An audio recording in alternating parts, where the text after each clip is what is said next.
want to make sense of the cross, and the truth is, we can't really make sense of it. But if we want to find a way to bring it into our heart, to make the cross a place of prayer, and our prayer the place from which we live, then I think we have to get outside the church.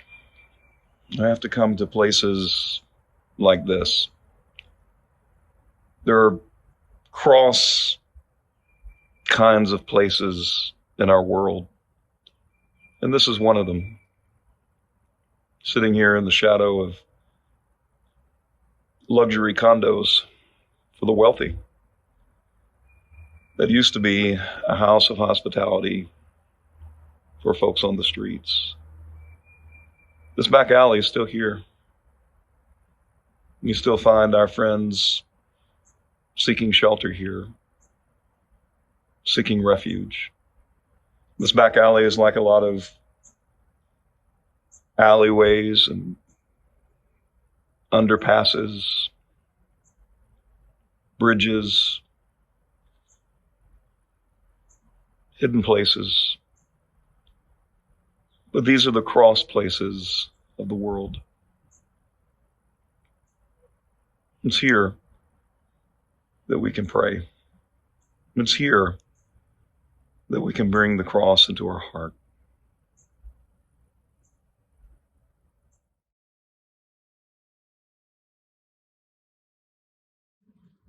Three movements to the cross that helps bring the cross home to my heart. The first is solidarity.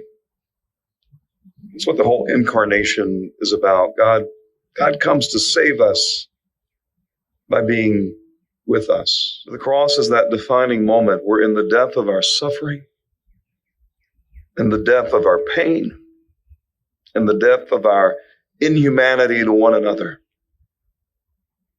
God comes to be with us. That's solidarity. In the cross, our wounds become Christ's wounds. And as we gaze upon the cross, as we behold it, we're invited to get real about those wounds and about that pain.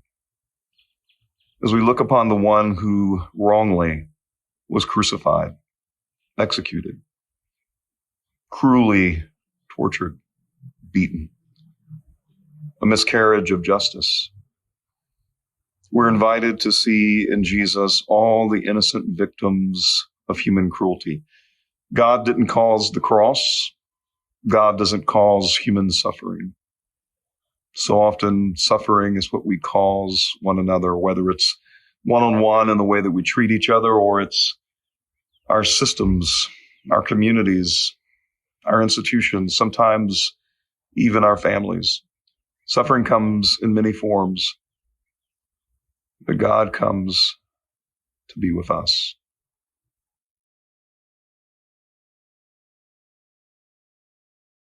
Now is the judgment of the world.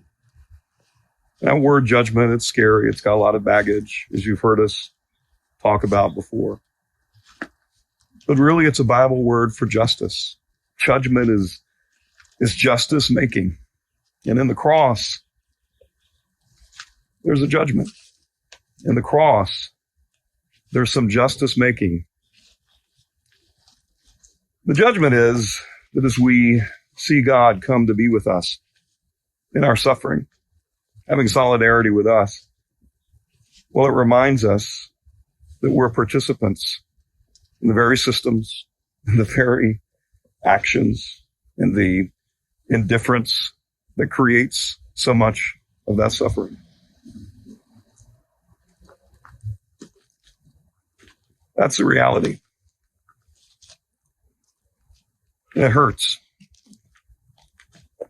The truth is, as much as we all suffer and we've all been hurt, we all know exactly what that's like. The truth is, we hurt one another. And we have to take accountability for that. We have to take responsibility. We have to take a long, hard look at ourselves and be honest for the ways in which we've participated in the injustices of this world. Can't just point fingers at other folks. Not scapegoating. In fact, that's exactly what the cross exposes. Scapegoating crucifies. Scapegoating kills. Scapegoating makes the victim the one who bears the blame. The cross invites us to look again and say, no, where do I bear responsibility? What can I do to make things different? The cross is justice.